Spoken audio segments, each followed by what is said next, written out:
Budget सत्र में दो महत्वपूर्ण एजेंडे होते हैं। एक माननीय राज्यपाल जी का अभिभाषण और दूसरा सामान्य बजट।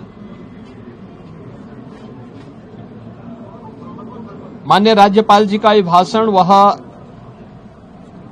सरकार की उपलब्धियों और भारी कार्य योजना का सरकार का अपना एक दस्तावेज होता है, जिसे राज्यपाल जी के माध्यम से सदन के माध्यम से पूरे प्रदेश की जनता जनार्दन को समर्पित किया जाता है और यह सभी माननीय सदस्य फिर उस पर चर्चा करते हैं। ये सभी कार्रवाई को आज माननीय राज्यपाल जी के द्वारा अपना अभिभाषण समेत सदन को संबोधन के माध्यम से यहां दिया जाएगा। दूसरा सामान्य बजट 11 फरवरी को वर्ष 26-27 का सामान्य बजट प्रस्तुत होगा और फिर इस पे चर्चा होगी। फिर अंत में अनुदान मांगों को पारित करने के साथ ही बजट सत्र जो आज 9 फरवरी से लेकर के 20 फरवरी तक चलेगा, यह बजट सत्र का एक कार्यक्रम हम लोग लेकर के आए हैं। आज माननीय राज्यपाल जी के भाषण के बाद जब अभिभाषण सदन के पटल पे रखा जाएगा, उसके तुरंत बाद उत्तर प्रदेश का आर्थिक सर्वेक्षण भी सदन में प्रस्तुत होगा।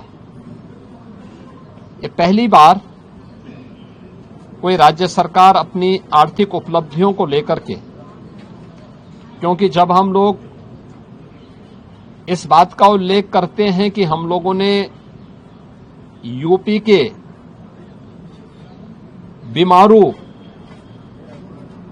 पन से इसको उभार करके भारत की इकोनॉमी के ब्रेक थ्रू के रूप में उत्तर प्रदेश को स्थापित किया है, उन सभी कारकों को और उत्तर प्रदेश की इस आर्थिक उन्नयन की इस यात्रा को भी जानने का अधिकार सभी माननीय जनप्रतिनिधियों को और उत्तर प्रदेश की जनता जनार्दन को होना चाहिए। हमने आर्थिक उन्नयन कितना किया है, उत्तर प्रदेश की प्रति व्यक्ति आय में क्या वृद्धि हुई है, एम्प्लॉयमेंट जनरेशन की स्थिति क्या है,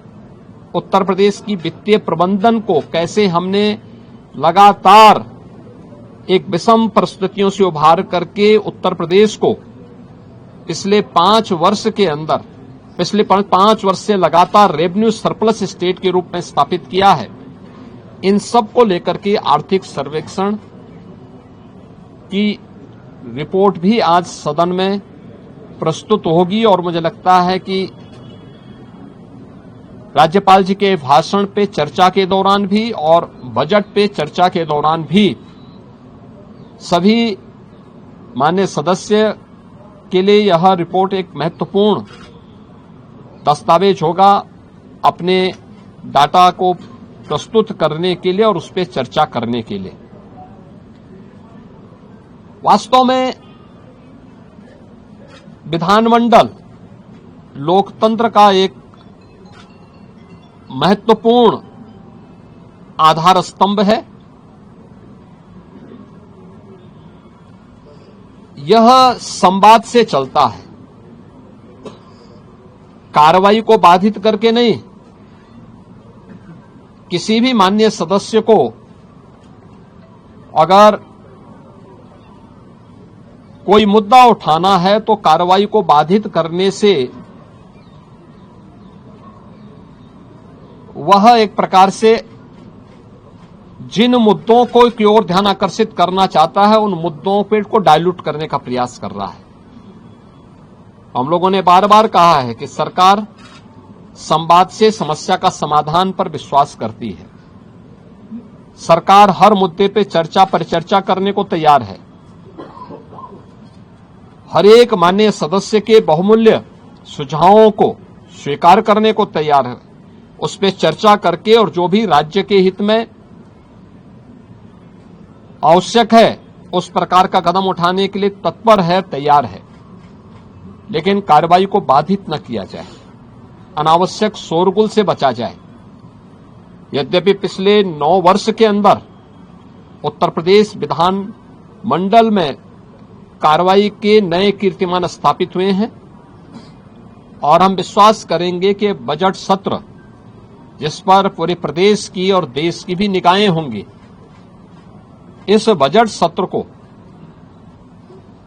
इन 2 महत्वपूर्ण सरकारी कार्यों के साथ ही तमाम प्रकार के विधायी कार्यों को माननीय सदस्यों के अपने महत्वपूर्ण मुद्दों को भी उठाने का एक मंच बनेगा। इस विश्वास के साथ मैं